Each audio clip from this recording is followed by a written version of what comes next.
Welcome to Theater Corner. I'm your host, Michael Taylor. I'm thrilled to be filming this episode in Le Fontainebleau restaurant in the exquisite Westgate Hotel. Recognized for her beautiful timbre and stunning stage presence, soprano Angel Blue's voice has been hailed for its shiny, agile upper register and smoky middle register. A regular BBC Proms presenter who is equally at home on the concert or operatic stage. Angel is quickly establishing herself as one of the best singers in her generation, having performed in over 35 countries in the last 6 years. So, silence your cell phones, folks. You're about to enter Theater Corner.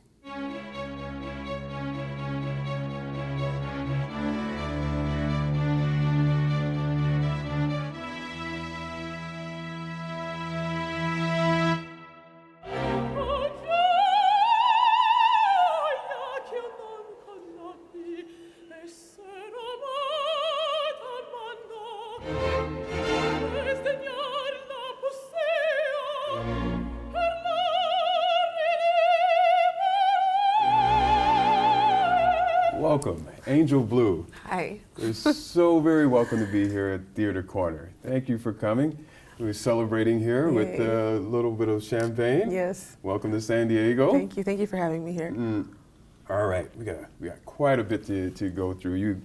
You're just quite an amazing black opera singer. It's fairly rare, but it's in keeping with black excellence, and so I really appreciate you for that. Thank you. But you're here performing in Turandot. Yes, I love the opera. Yes? Yes, it's a very important opera to me because it's the first opera that I saw, actually, when I was 4 years old. First opera. And so this is, I attended the show the other night, and I was just blown away. I don't know how normal it is in opera shows to have that big of a chorus on stage.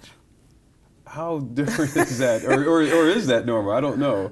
It depends on the size of the company, but I think for most places it definitely is a lot of people to have on stage. But it's a great feeling though to have that much energy really on the stage like that. And so I mean it kind of gets all of us pumped up for the show, you know, having that many people, that many voices singing at the same time. Huge energy transfer on stage. Yes. So this is the first opera you viewed. So what was it like performing in this particular piece? Oh, I kept thinking about my dad, actually, the last performance that we had, because I sing because of my dad. My father, Sylvester Blue, was a singer. Okay. And I saw this opera when I was 4 years old in Cleveland, Ohio. It wasn't a fully staged production. It was just sort of like a concert version. Okay. And actually, if I really think back, I don't remember hearing any of Liu's music. I only remember Turandot's music because of course, she has these, you know, the big arias and with the chorus as well. But I just remember being so mesmerized by the woman in the spotlight. And I said to my dad, I said, I want to be like the woman in the light. And he said, you can absolutely be like the woman in the light. So singing in this opera now, it really does, gosh, so many years later, nearly 30 years later, it really has shown me that I love what I do and that hard work pays off. And now I'm here singing in this grand, great opera. Wow. And it is grand. Yes. It really is. And so you play the character Lou. Yes. In this performance, which is kind of the slave girl of the protagonist. Yes. What was that like, playing Lou? Yes. As opposed to Turandot. Oh wow! Well, I mean, Turandot. If ever I have a dream role to sing, it would be that one day. Okay. Because I mean, good grief, the music is just out of this world. It's really great what she gets to sing, and really, you do have to have for that role. You have to have what we have here at San Diego Opera, which is Lise Lindstrom. You have to have a voice, a sizable voice that can be heard up and down its register, and she gives us that. So one day I hope to sing that. My character, Liu, she is a slave girl. She is the, in this production, she's not supposed to be so much of a slave girl as she is a helper, a helper to King Timur and a spiritual guide to his son, Prince Kalaf, who, of course, we all know falls in love with Turandot. For me, I think probably the biggest challenge of singing this role is not crying while singing the music, because the music gosh, I've known it for a long time. I actually started studying the first aria that she sings, Signore Ascolta, which means Sir, listen. And I started singing that when I was about 16 years old. My dad taught it to me, and my mom played it on the piano and recorded it for me so that I could practice it. So the character for me, I feel like emotionally and musically we're very much connected. And interestingly enough, of course, I'm not a slave girl, but of course. Spiritually, I do feel very much connected to Liu's character in that respect as well. She's a very, I may not always seem like it, but she's a very calm kind of person, and I try to have a calm spirit and calm life as well. How does a young girl from Apple Valley, California, make it to the big stage in country after country? Tell us a little bit about your background. My background, I can't really talk about my background unless I talk about my family. Okay. Because they've had played such a big part in me becoming a singer.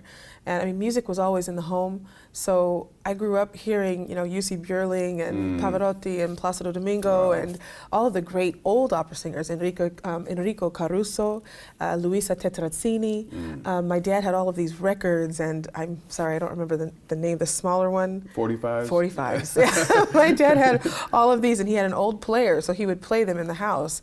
But I heard everything. I heard jazz, I heard gospel, country, a lot of country, because my dad, he used to tour and sing country music as well. So I mean, I grew up just listening to sort of everything, and I think when I was a kid, I just loved the way that music made me feel.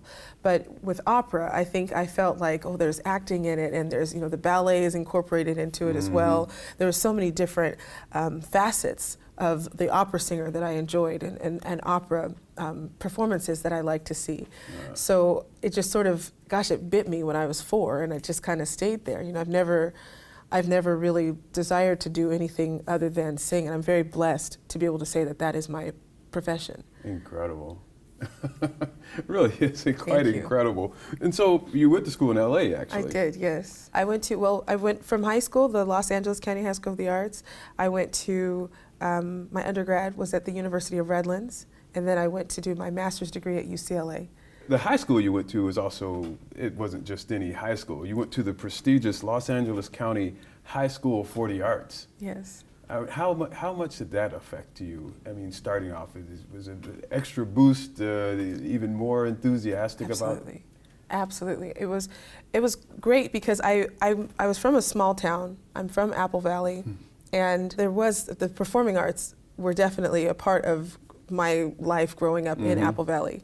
But what I was really looking for, I wasn't able to get that kind of training and guidance that I needed in Apple Valley. So I went to Los Angeles, and being around teenagers who had the same love for the arts and visual art as well that I had, just really kind of it made me feel like I was a little bit less odd, Right. So I was around other kids that knew about opera singers, and they knew about orchestras, and they also wanted to be in front of cameras and on stage and that kind of a thing. So it really just kind of fueled the fire that was already there for me as far as performing is concerned.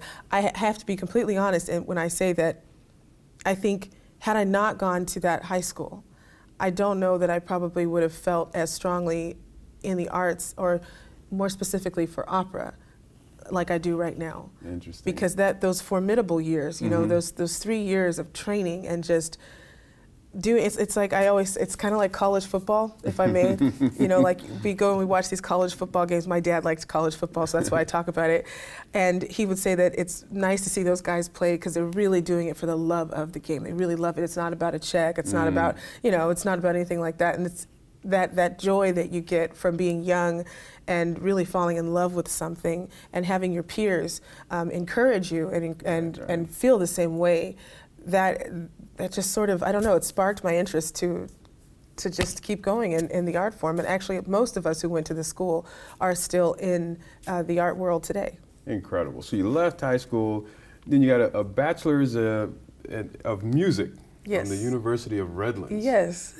You made quite an investment into this thing because you went a step further and got a master's of music degree in opera performance. Yes. From UCLA. Yes. You put tremendous amount of time and effort into this career, and it certainly shows. But I understand you were pretty creative in financing your way through college. Yes.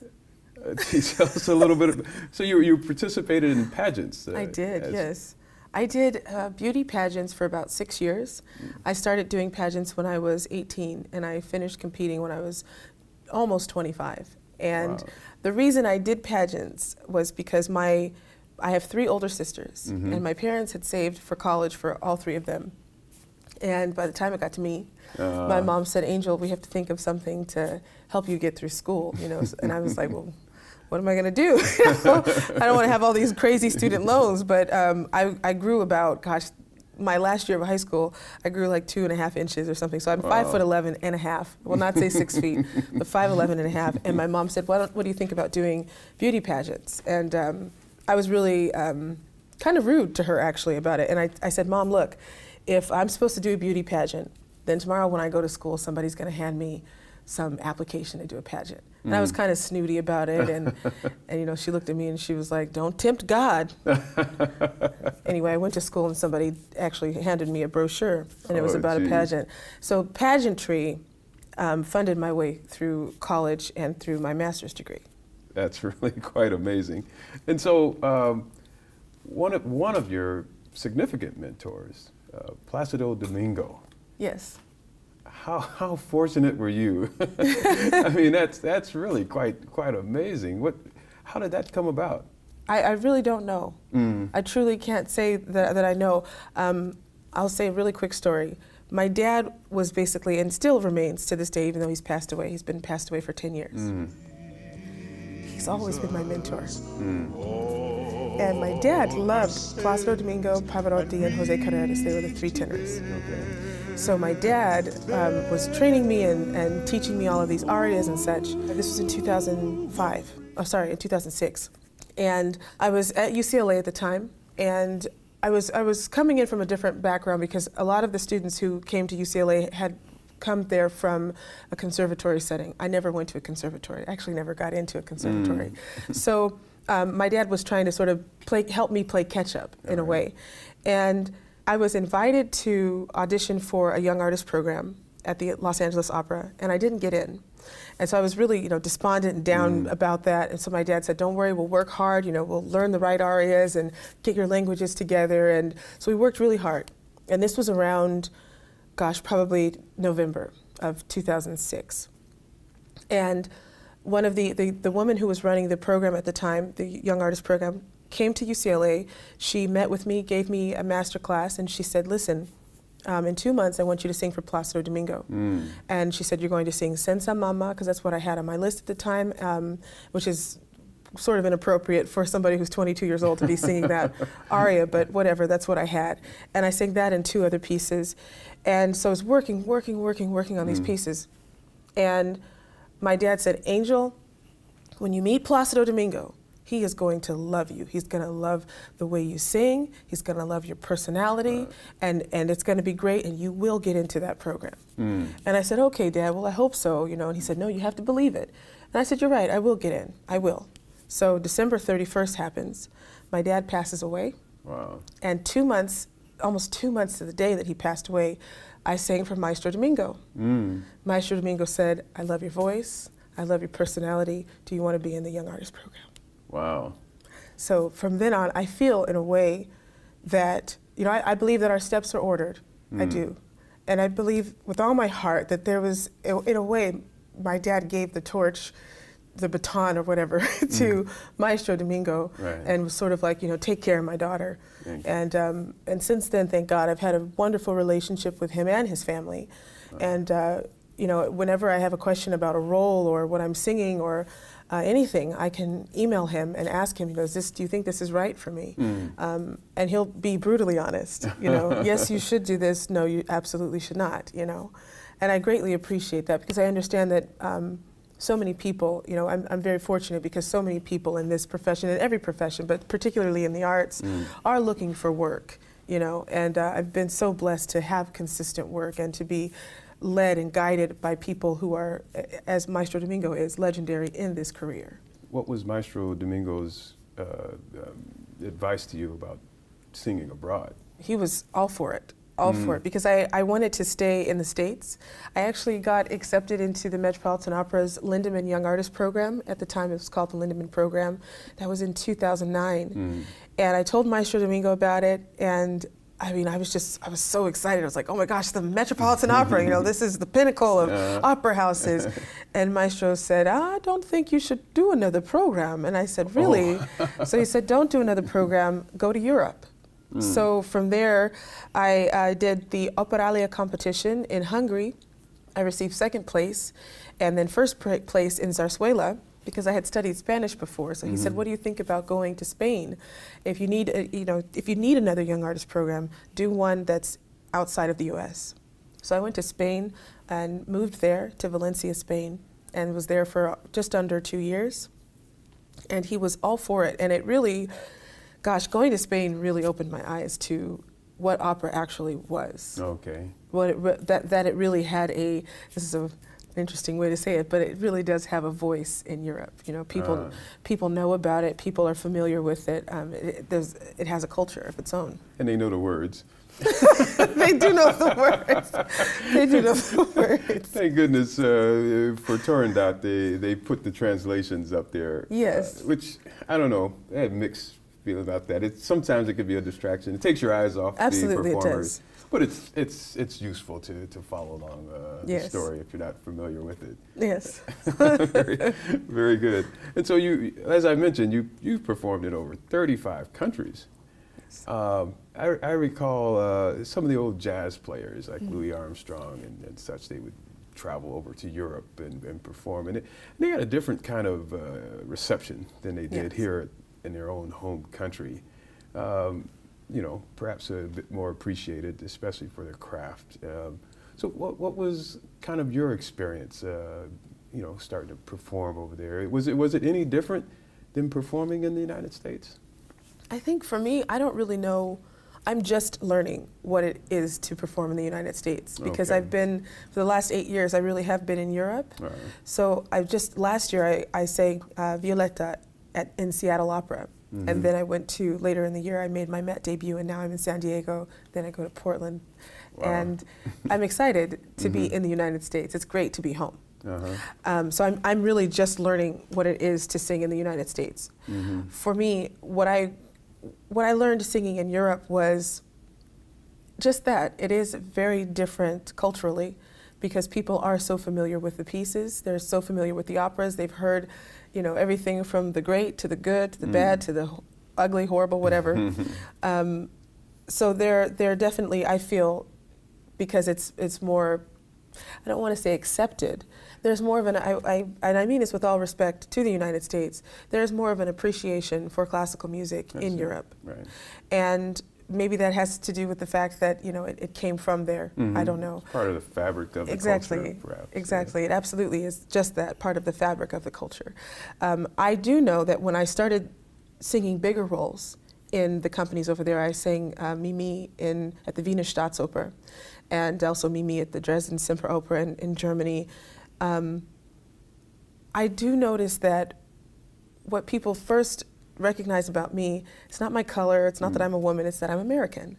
You know, and so the first thing is they'll say, oh, you know, how is she going to do to pronounce these words? How is that going to be? Okay. That's one of the first things that I do notice there. But I mean, afterwards, I do feel like as an American singer, I do have an advantage, because I'm foreign, number one, but I'm coming from a country that really trains their singers very well. And I would say that to anybody who I spoke to, that American singers, we are some of the best trained opera singers around the globe. Interesting. Period. Of course, this is my opinion. I might be a little bit biased, but I do think it's true. And we have these enormous theaters that we have to fill with our voices, so we have to be trained to sing in big companies. So, you know, if we going over to like Vienna Staatsoper or to the Covent Garden, where I'm going to make my debut coming up this January, they are larger houses, but because singing in San Diego, and we have a 2,900 seat hall here, the Met is something like 4,500 or 4,800, I think. We're trained to be able to project in these theaters, so it's a lot less petrifying as an American opera singer. And so there's actually a somewhat of a list of black female opera singers Yes. that have gone before you that sang abroad. You ever kind of think and reflect on those folks like Kathleen Battle and what are some others? There's so many. There are so many wonderful African American women who have paved the road for me. My road is easy. Right. Truly easy compared to what they went through. Leontine Price, Marian Anderson, Jessie Norman, Kathleen Battle, Grace Bumbry, whom I had the pleasure of meeting, and it's just an awesome woman. An awesome woman. You know, some people you can look in their face and you see the work and the I don't want to say struggle, but you see the persistence in what they've done. And I mean, there's no way to really thank them other than to keep working, other than to try to make, if it's easy for me, then in 10 years, the girl who comes behind me, it should be even easier for her. There's the late Shirley Verrett, and there is, even coming closer to my age, there's Denise Graves, who is, I mean, Denise, I think, I know her, so I can say this. She won't get mad, I don't think. I can say that Denise is someone who I think sort of, she brought to me, she has the voice, she has the look, she's an actress, and she also has that charisma, you know, where you feel like you can just sort of sit down and just over champagne and say, hey, Denise, let me tell you how my performance went, you know. There's so many ladies, Tashina Vaughn, who's actually singing right now at the Metropolitan Opera, Michelle Kreider, so many ladies. And then the girls in my generation, Laquita Mitchell and Karen Slack and me, Othalie Graham, there's so many of us, I think, that are still kind of trying to just keep that momentum going, you know. And speaking about special moments, significant moments along the way, so you sang at the inauguration in Los Angeles, the mayoral inauguration. Yes. How did you come about being asked to do that? Yeah, I was in Cardiff, Wales, when I got the call from my manager, who asked me if I was going to be in Los Angeles in July of 2017. And I told him, I said, no, but I'll be in California so I can easily get there. And I said, what is it for? And he said, well, I don't want to get you overly excited. And I said, well, what is it? And he said, would you like to sing for the re-inauguration of Mayor Eric Garcetti? I mean, literally, it was like a phone drop. I dropped the phone, and I told him, I said, of course. I said, I will absolutely be there for that. So that was a wonderful moment for me, just because I admire Mayor Garcetti and his wife, Amy, so much. I really think that they've been wonderful for Los Angeles. I don't really get into politics, but every time I hear them speak, and every time I see him as somebody who really cares about the community, you know, and it cares about everyone in the community. So for me, that was a wonderful moment, and I'm always excited to sing the national anthem. And so you have an album, Joy Alone. Yes. Which is quite wonderful. Thank you. I've listened to it. You better believe it. Thank you. I appreciate that. And it starts off, #1 song, Summertime. Yes. That's got to be a joy to sing. Huh? It is, yes. You know, summertime it means a lot to me because I didn't know what the song was about. And I know that sounds really silly, but I was actually in Cleveland, Ohio with my grandma. And I asked my grandma, I said, Grandma, I'm singing this song. It goes, summertime. I singing it to her like she's never heard it, you know. And she said to me, she said, oh, baby, I know that song. I said, you do? I said, well, Grandma, I said, what does it mean, and the cotton is high? And so she explained to me, I mean, she was thrilled that I asked the question, you know, and so she gave me like an hour-long explanation of what it meant to pick cotton, because I didn't realize what it was. I mean, truly, you know, unfortunately, it shows my ignorance to that, but she explained to me that when cotton is high, it means that you don't have to bend over as far to pick it. She also talked about what happens to one's fingers when people used to pick cotton. And it gave an entirely new meaning and definition of the song and what Porgy and Bess even is, you know, to me. Right. Yeah. Joy Alone. What's the idea behind this, the title, and even the inspiration to do this, put this album together? Joy alone. So my middle name is Joy, and my good friend Ian Rosenblatt. He was the person who put everything together. Basically, Okay. I sang at the Wigmore Hall in London in 2013, and I was approached by Ian, and Ian said, "Would you like to make an album of your recital?" And he said, we can add some songs on it, and it'll just be just a little tiny thing that we're putting out. And I said, of course, I would love that. That would be great. And so he just said, sing songs that mean the most to you. And because I'm sort of all over the place when it comes to music, I like everything. So they were very gracious in letting me put on the CD what I wanted to, and Summertime is just a song that I love to sing so much. So it was number one on the album. Very nice. It was a very nice album indeed. I really enjoyed it. And I saw another video you've done. I don't think that song was, no, the song isn't on the album. But you put English words to another classic. Yes, Quantum L'amour est un oiseau. That's Love? That's it, yeah. Yeah, That's Love from yes. Carmen Jones. And that's what I was going to Yes. ask you, because it reminded me of Carmen Jones, where they actually did exactly that. Yes. Incredible. But you recorded as a video. It was Yes. a full video. It was video. I like cameras. I like cameras. I like performing and stuff. But I like to make things interesting. Sometimes, as an opera singer, because we're singing old music all the time, and it has to be done a certain way of keeping the tradition. I totally respect that. But sometimes it's kind of nice to spice things up a little bit. And I wanted to do that because I adore the opera Carmen by Bizet. But I also love Harry Belafonte and Dorothy Dandridge's version of Carmen Jones. I mean, that's awesome. I'm really excited to hear about your nonprofit, Sylvia Kids. Yes. And it's named after your mother. It's named after my mom. So my mom, she has 5 children, and I have 5. I guess we're 5 siblings. Okay. And I named after my mother because my family on my mom's side, it's just a long line of educators. Starting with Grandpa John. Yes, starting with my Grandpa John, who was my mother's grandfather, my great-grandfather. And he was a slave in Mississippi on a plantation. And he was the sort of the overseer of all of the slaves that were on the plantation. And the story that I have been told my whole life about my grandfather is that he was the only literate slave on the plantation. And what he would do was at night, he would, the adults would put all of the children to sleep and everything, but then he would take a lantern and they would go into sort of like I guess it would be sort of like the outhouse. And they would sit in there and he would teach them how to write letters. Incredible. And that has been passed down to my grandmother, Elizabeth Connor, who decided that, gosh, I guess Grandma Connor was something like 15 or 16 years old. And she said, I'm going to go to college. And at that time, of course, it wasn't a popular thing to go to college. She was, gosh, this would have been in the 30s. She said, I'm going to college. I will go to college. She became a teacher. Wow. And she taught until she was 75. And I remember when she retired because my mom said, Mom, you gotta stop working, you gotta stop.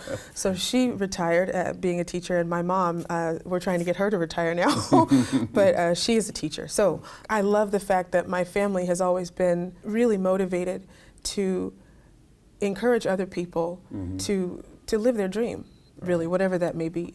And with Sylvia's Kids, there was about 2 years ago, my mom had a class of inner city students who were special needs students.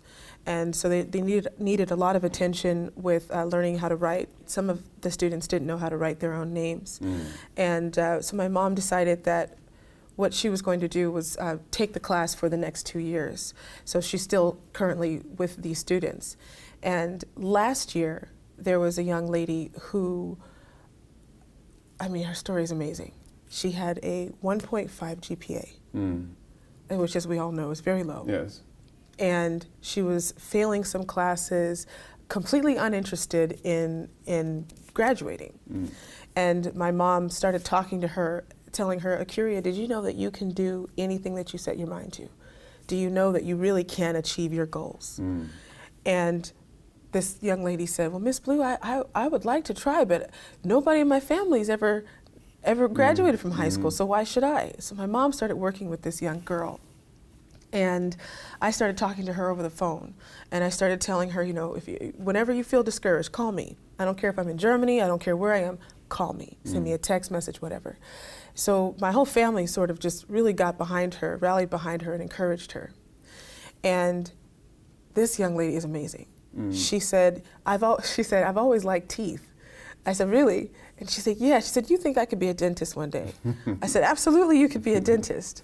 So the end of her senior year, she had 3.75 GPA, completely came up, started taking night courses so that she could get the credits that she needed to graduate, and enrolled in a trade school to learn to become a dental assistant, which she is currently doing right now. So I told my mom, I said, Mom, I want to keep this going. I want to keep helping inner city kids with their education in any way that I can. And so that's where Sylvia's Kids comes from. And I feel like I have to do it. It's been on my mind for a long time. I love talking to young people. I like trying to encourage them and letting them know. I mean, I was encouraged my whole journey. I'm still currently encouraged by my family and by my close friends and mentors. So, I feel good when I'm encouraged, and I want other people to feel good too. Right. And I want everybody to have that feeling of I can do this, to believe in themselves. So Sylvia's Kids is,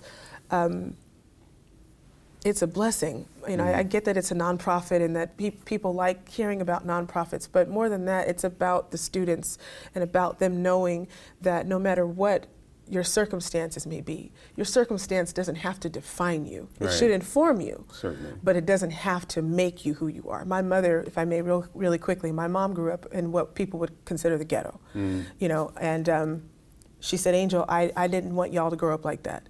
And me and Syl took y'all, we moved to California because we all wanted you to get your education, and we wanted you to be able to follow whatever path it was that you were supposed to follow. And I take that really strongly because to me it's like, okay, it goes all the way back to Grandpa John. Yes. It goes all the way back to him.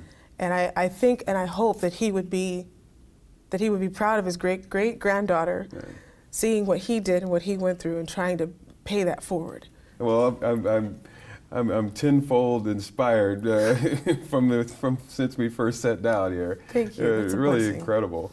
And I really appreciate what you're doing with the kids. It's really quite commendable. Where can people catch you at any given time in the future? You're moving around the globe all the time. So what do you have coming up in 2018? Oh, 2018 is a blessing. I'm really excited. After this, I'm going to Manitoba, Canada, Winnipeg, and I'll be singing La Traviata there, which is one of my favorite roles to sing, Violetta. After that, I go almost immediately to Singapore, and I'll be singing with the Singapore Symphony, La Bohème. And after Singapore, I go to Portland, and at Portland Opera, I'm singing in Faust, Margarita. Wow. Then after Portland, I go almost immediately to Australia. Wow. And I've never actually been to Singapore or Australia, so I'm really looking forward to that. I'm blessed beyond belief. Yes, indeed. I'm blessed beyond belief. There's no other way for me to say that other than I'm a little girl who had a dream to sing and be like that Lady Turandot in the spotlight. And I haven't given up on my dream, but I've been so fortunate to see the fruits of not just my labor, but of my family, my voice teachers, my vocal coaches, directors that I've worked with, my acting coaches. I've seen all of that come through. And I just hope to keep moving forward. I would like to say I'm going back to the Metropolitan Opera to sing in La Bohème again, but this time as a different character, Musetta. Okay. And following that performance, then I go to Covent Garden to sing Violetta at the Royal Opera House in London. So it's a blessed year indeed. And viewers that are watching want to read a bit more and take a look at your career and follow your career.